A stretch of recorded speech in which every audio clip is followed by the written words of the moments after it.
I may be confused. I thought this has something to do with the Episcopal Church. Bishop Mark, what's going on here?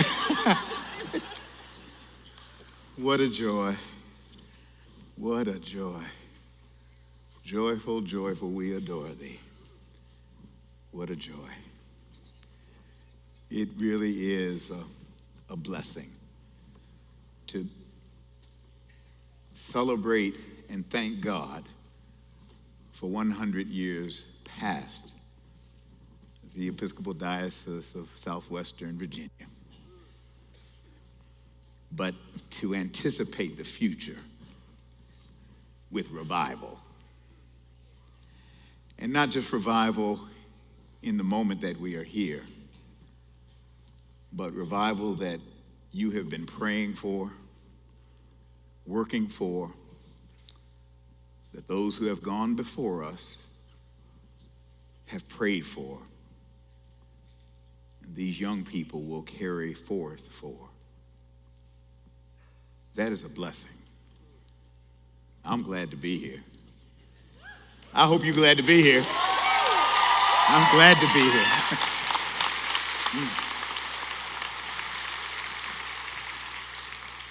And I want to thank not only the Episcopal Diocese and your bishop and your staff and all the folk who have made this time possible, but the people of Roanoke. And I know that there are public officials here.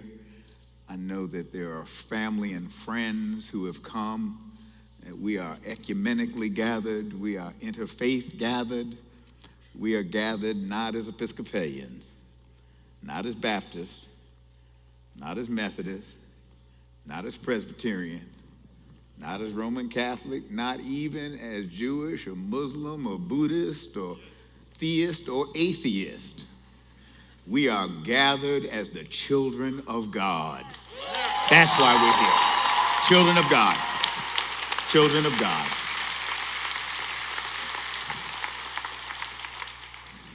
So let me hasten because I want to hear some more music. Where'd live hymn go? Where'd they go?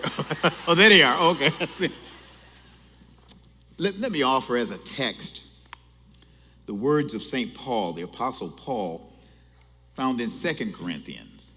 You heard earlier from 1 Corinthians. This is 2 Corinthians in chapter 5. The apostle has written, "For the love of Christ urges us on." The love of Christ. The what? The what? Love. Of who? Christ. The love of Christ urges us on because we are convinced that one has died for all, therefore all have died. And he died for all so that they might live no longer just for themselves, but for him who died and rose again. From now on, therefore, we regard no one from a human point of view. Even though we once knew Christ from a human point of view, we regard him thus no longer only in that way. For if anyone is in Christ, there is a new creation. Everything old has passed away. Behold, the new has come. All this is from God, who in Jesus Christ was reconciling the world to himself. Old slaves used to say it this way: if you cannot preach like Peter and you cannot pray like Paul, you just tell the love of Jesus, how he died to save us all. Tell the love of Jesus, how he died to save us all. And then they would say, oh, there is a balm in Gilead to make the wounded whole. There is a balm in Gilead to heal the sin-sick soul. This love is the way. It's the only way.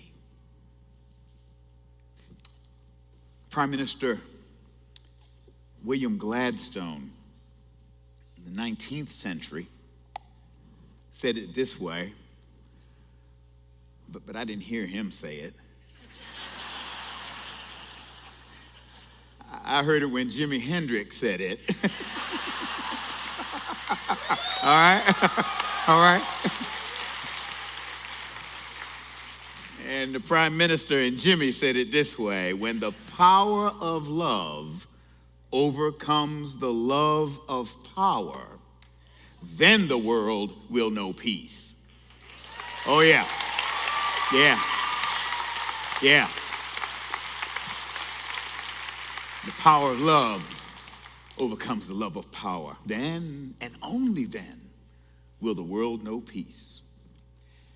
I am convinced, the older I get, the more I read the Bible and wrestle with it and try to hear what it's trying to say, I am more and more convinced that God came into this world in the person of Jesus of Nazareth, that he really came here to show us the way.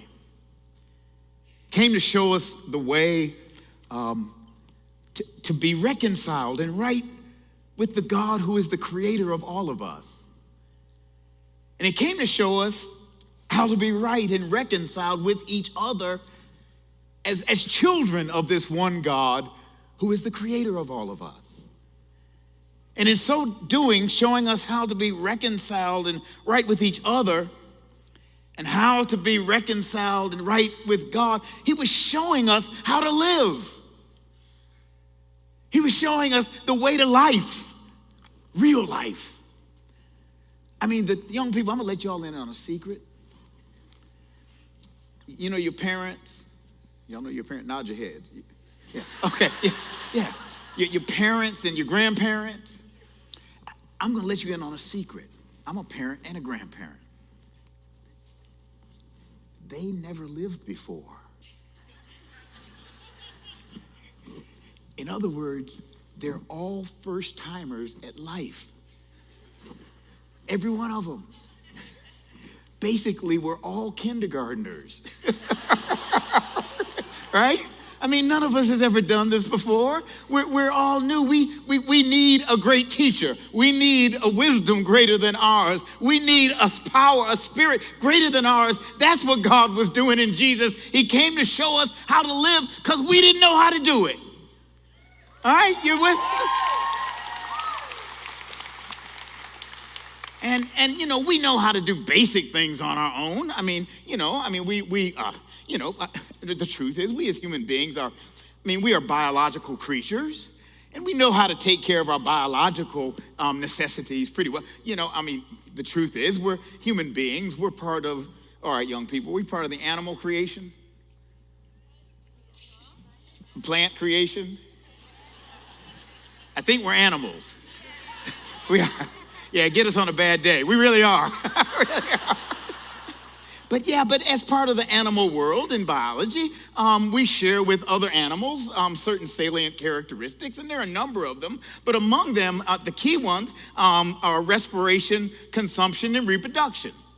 We breathe, we eat, and we make more of our own kind. That's what animals do. That's basically it. Well, that's just basic biology. Nobody has to teach you how to do that. In fact, the truth that it's, this is terrible to say, and don't misunderstand me, but, when you really think about it, that's just the basic foundation of being a human being. You eat, you breathe, and you make more of your own kind. I can't say that that's really that much of an accomplishment. And the truth is, my wife and I have two cats. She really has the cats. I live with them. But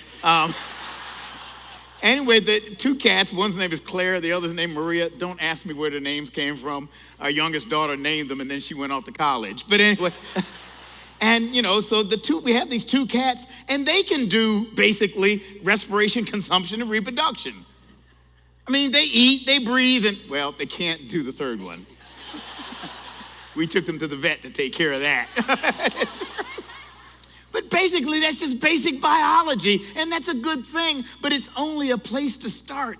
The truth is, life is more than that. Living is more than that. And Jesus actually said that. He said at one point, is not life more than food? the body more than clothing. Consider the lilies of the field, the birds of the air. Are you not of more value than even those precious and priceless creatures of God? No, Jesus came to show us not just how to have bargain basement life, came to show us not just how to have mere biological existence. He came to show us how to live, how to really live. He said at one point, I have come that you might have life and have it more abundantly. Oh, this is some good stuff.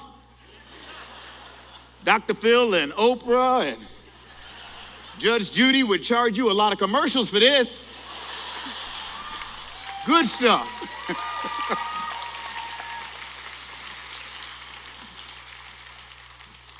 What Paul realized from the teachings of Jesus is that the key to life is the way of love.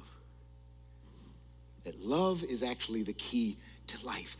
The love, notice how he says, the love of Christ urges us on, impels us on, inspires us, moves us, motivates us. The love of Christ moves us because Christ, in Jesus, he died not for himself, but for the good and the welfare and the well-being of others. And in so doing, he showed us what love looks like and showed us that way of love, which isn't selfish and self-centered, a way of love that actually is the source of life itself. You don't believe me, do you? Let me unpack this just a little bit. Jesus, actually, let me say it this way. Over Christmas vacation, I was home watching TV. And there was a show that came on over the holidays on CNN. It was entitled The Notorious Rbg. Any of y'all see that? About Ruth Bader Ginsburg. Incredible woman. And it was about her, and it was kind of a spin-off of, some of y'all remember the Notorious Rbg, right? I never thought I'd ever see Ruth Bader Ginsburg and the Notorious Rbg put in the same sentence. But anyway, so it's about the Notorious Rbg, Ruth Bader Ginsburg, one of our Supreme Court justices. And it was fascinating to learn about her life and the things she has done to make a difference in this country and in this world. This woman was advocating for women to have their equal and rightful place in this world and in this country. She was doing it before it was popular or fashionable to do it. This is an awesome sister. Oh, yeah. Anyway, they were interviewing her, and she was, talking, and they were listening to some of her speeches. And at one point, she talked about one of her best friends now, who's now gone on to glory, Antonin Scalia, who was another justice of the Supreme Court. And Ruth Bader Ginsburg and Antonin Scalia didn't agree on much of anything, except they cared about each other. They were best friends. And more than that, and she said it at one point, we both love the Constitution of the United States and believe in it. And even though we disagree, we stand there together on the Constitution. And then she said something else. She went on to explain, and y'all gonna think I've lost my mind, the Supreme Court case 1803 of Marbury versus Madison. Some of y'all may have read about that. You'll read about it in school if you haven't read it already. It was a definitive Supreme Court case because after the Revolutionary War, after the founders of our country had put together the Constitution, we the people of the United States, in order to form a more perfect union, to provide for the rest of tranquility. Y'all know that from school? Right? You do know that's from school, don't y'all? Anyway, after they had done the Constitution, the states didn't realize that the Constitution was the primary law. And so everybody had their own little laws, and whether they agreed with the Constitution or not, nobody realized that they had to agree with the Constitution until the case of Marbury versus Madison. And the Supreme Court justice at the time ruled, and the court ruled, and this is the way our country is shaped now, that all laws in the United States, if they are American, must conform to the Constitution of the United States. And the Supreme Court Chief Justice said, the Constitution is the supreme law of the land. And if it doesn't jive with the Constitution, well, he didn't say jive, but, right? But if it doesn't jive with the Constitution, it is not American. Well, yeah, go ahead and applaud. That's true. It's true. Well, the Bible says a lawyer came up to Jesus one day. You will see where I'm going now. Some of y'all, yeah, see? And the lawyer said, "Great teacher, what is the greatest law in the entire legal edifice of Moses?" Which was a way of saying, what is the supreme law of God by which all Christian or religious or Jewish, all religious teaching that claims to be able, what is the supreme law of God? And Jesus went back and dug deep in Deuteronomy and dug back in Leviticus, and he came together and he said, "You shall love the Lord your God with all your heart, all your soul, all your mind, all your strength. This is the greatest and the first commandment." And then he said, and the second is just like it. "You shall love your neighbor as yourself." Love your neighbor. Now I want y'all to stay with me because I'm coming to something now. When Jesus said that, if you don't think I'm making this up, go to Matthew chapter 22. In Matthew 22, love God, love your neighbor. This is the greatest, this is the greatest commandment. He was saying this is Marbury versus Madison for God. The love of God and love of neighbor and love yourself, that is the supreme law of God. And the truth is, if it's not about love, it's not about God. I don't care how religious it sounds. If it's not about love, it is not about God. Oh. And see, the truth is, again, I'm not making this up. 1 John chapter 4, verse 7, "Beloved, let us love one another because love is of God. And those who love are born of God and know God because God is love." This love doesn't have power because we made it up. It doesn't have strength because anybody created it. It has strength because God is love. God is the source. God is the definition. And God is the power behind love. I was at a wedding not long ago.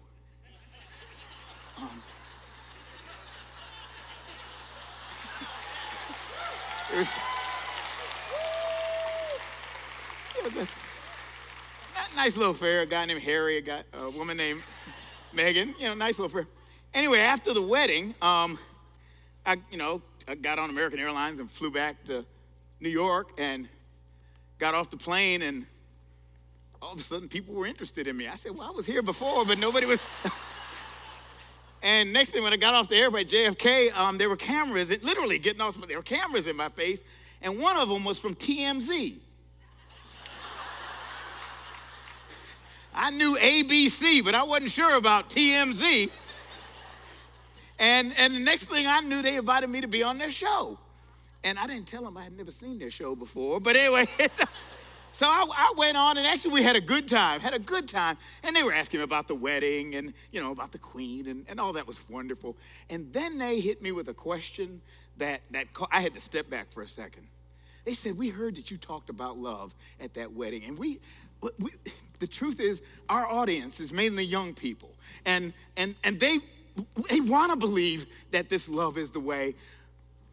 But what was that? Oh, okay. They want to believe it, but will it work? Does it really work? It sounds good,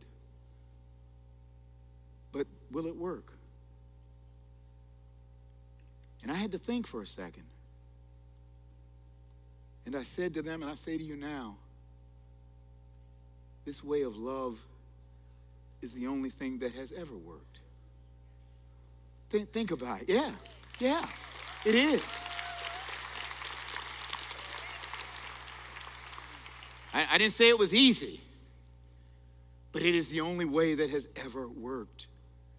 Because the love we're talking about, the love Jesus is talking about, this is not a sentiment, a sweet sentiment. It is a commitment. It is a commitment to living a life that seeks the good and the welfare and the well-being of others as well as the self. Love is unselfish and kind and seeks the good of the other. And love is the way of unselfishness, thereby discovering the real self. This way of love, it's the only way that has ever worked. Think back, think in your own personal life. Think about somebody who has cared about you in your life. Somebody who has made a difference in your life. I guarantee you, they did it because of love. They didn't do it because of what they were going to get out of it. They did it because they cared about you. Think about any social good that has been accomplished in our world and in our society. People who have stood up for what is just and good and decent and kind. People who have tried to reconcile races. People who have tried to lift up the poor. People who have tried to establish justice. They didn't do it so that they could get something out of it. They did it because they cared about other people. The truth is, no true good has ever been done by human beings from selfishness. Real good has happened because people were going to seek the good and the welfare of others. If you don't believe me, ask Desmond Tutu. Ask Francis of Assisi. Ask old Mother Teresa. Ask your grandma. And if you still don't believe them, ask Jesus. The love of Christ impels us. It moves us on. It encourages. The truth is, I'm going to sit down in a minute because we got more service to do. But this love, it has power and energy because the source of this love is God. I mean, think about it this way. The only reason any of us is here, better yet, the only reason anything is here is because of love. Now think about it. We who are Christian, in the Christian tradition, we believe that in one God, in God, and we speak of this one God in terms of God, the Holy Trinity. Does that ring any bells? Right? And the Holy Trinity, means that we have how many gods? Right, we have one God. And yet this one God we know to be God the, but we don't have three gods, right? We have one God. That God is a unity that embraces, stay with me, diversity. Oh, you see where I'm going? That in God's self, God embraces multiplicity and diversity and variety, and yet is only one God. Now, St. Augustine of Hippo, who was a writer in the 4th or 5th century. Did I get that right, Bishop? Yeah, 4th or 5th century. Now, he was no flaming liberal, to be sure. But Augustine of Hippo said that when we talk about God as the Trinity, that what we're really talking about, God in God's self, is a community of love. And that what makes the miracle of God happen is that, well, 1 John chapter 4, God is love. And what love does is make room and space for the other, but love doesn't divide and multiply. Love simply makes room and space for the other to be, stay with me now. If God is love and God is the Holy Trinity, the truth is God is the Father, Son, and Holy Spirit, creator, redeemer, sanctifier, all in God's self, which means God has all the company God needs in God's self. Which is another way of saying God don't need y'all. I mean, it's like we are not necessary for God to be happy. And yet, because God is love, God makes room and space for the other to be. God moves over, as one theologian said, and makes space for Bishop Mark. God moves over and makes space for Bishop Neff. God moves over and makes space for Bishop Heath Light. God moves, what's your name? Landon. God makes space for Landon. How about you? Nathan. God makes space for Nathan. How about you? Juwan. God makes space for you, sister. How about you? Deidre, God makes space for you. Maddie, God makes space for you. Caitlin, God makes space for you. Turn and tell that neighbor next to you, God made space for you. Tell him.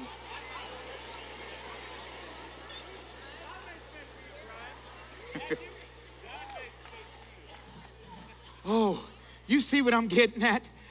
The only reason we exist and have life is that the source of life is the God who is love.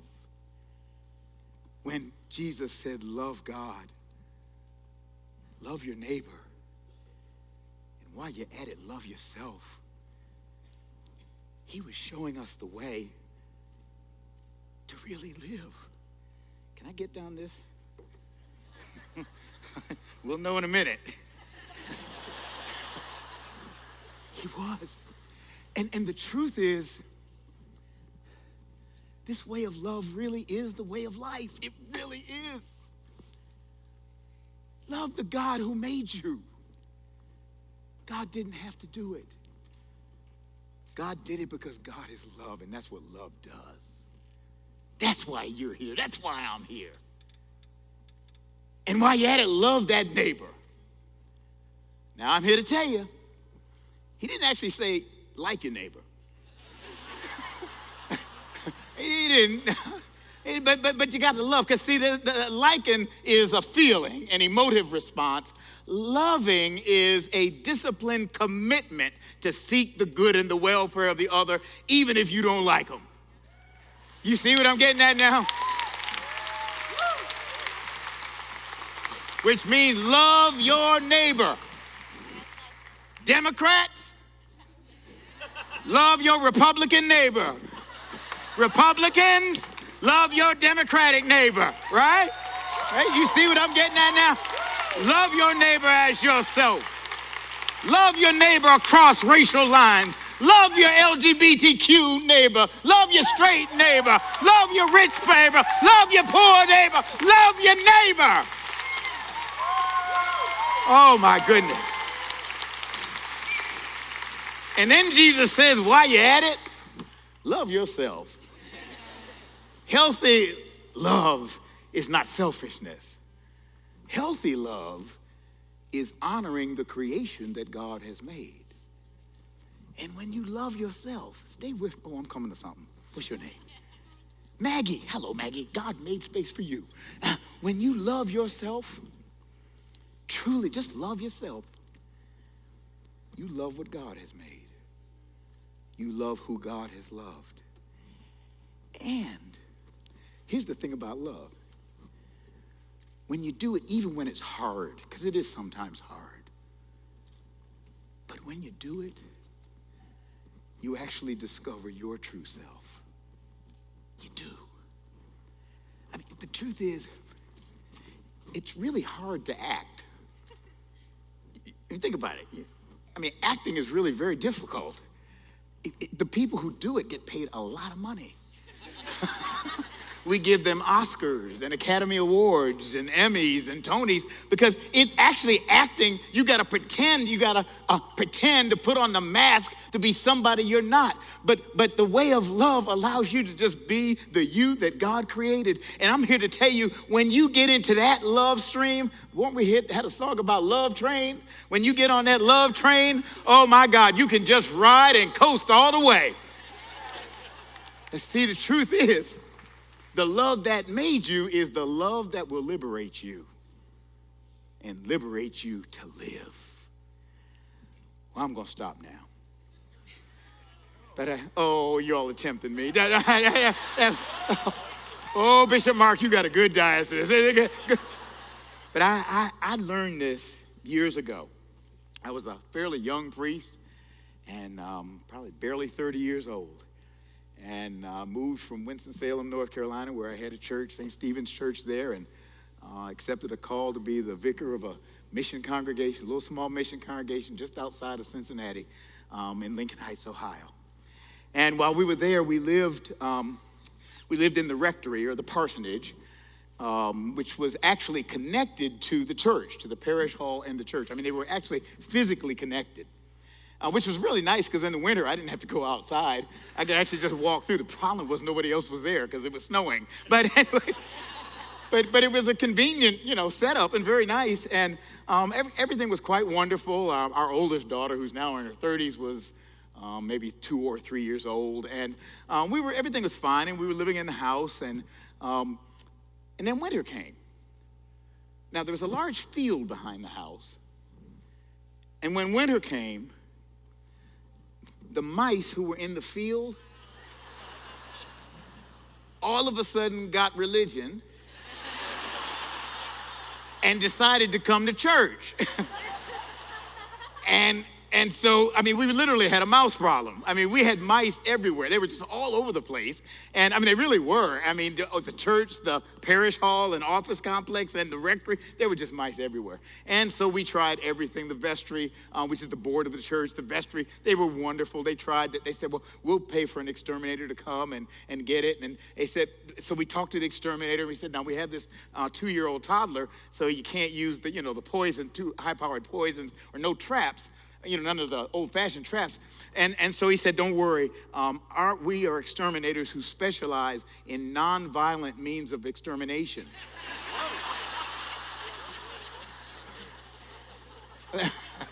I don't know. It didn't work. I didn't know what it was.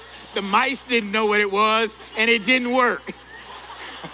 So finally we gave up, and I was chaplain at a day school that was run by some Episcopal nuns, the Sisters of the Transfiguration, and I was over there and talking to some of the teachers before class started and telling them about the problem with the mice. And one of them, Liz Sorrell, said, well, I've got 2 cats and a dog. I said, oh, okay. And she said, well, one of the cats and the dog are ganging up on the other cat. I said, well, what's happening? Well, they're beating her up. I said, oh, okay. But I can give her to you. I said, look, I don't want a cat who's losing the fight already. The truth is nothing human beings had made would seem to be working. So I finally said, well, what's the cat's name? And Liz said, her name is Muffin.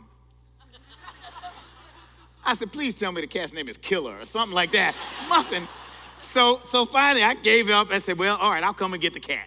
So, and she said, she's a good mouser. I said, okay. So I came and got the cat, got, one of those little carrying cases, and went over Liz's house, and Muffin came out. The other cat and the other dog came running out first, and then Muffin came straggling out just like this. And I said, Liz, that's the ugliest cat I have ever seen. And she said, well, she's not pretty, but she's a good mouser. I said, but she's ugly. No, she's not ugly. She's like ugly. But nothing I was trying had worked, so I picked up this ugly. She was one of the tortoiseshell, kind of cats, and she had like pieces of hair missing, I guess from the battle she had already lost. And so I picked her up. I said, hello, Muffin. Anyway, and I put her in the cage, and she was just as happy to get in that cage. I have never seen anybody want to get incarcerated so much. That cat. Anyway, Muffin got in the cage, and I picked her up and took her home, and took her, got home, and our daughter was there, and my wife was there, and so I opened the cage so she could come out, and she came out and looked around. It looks pretty nice, and she went on over, and we had a German Shepherd dog then, and they, sniffed each other, and his name was Bishop. I thought that was cute then, but anyway. Because I actually said there's going to be one bishop in the Episcopal Church. When I say sit bishop, he's going to obey me.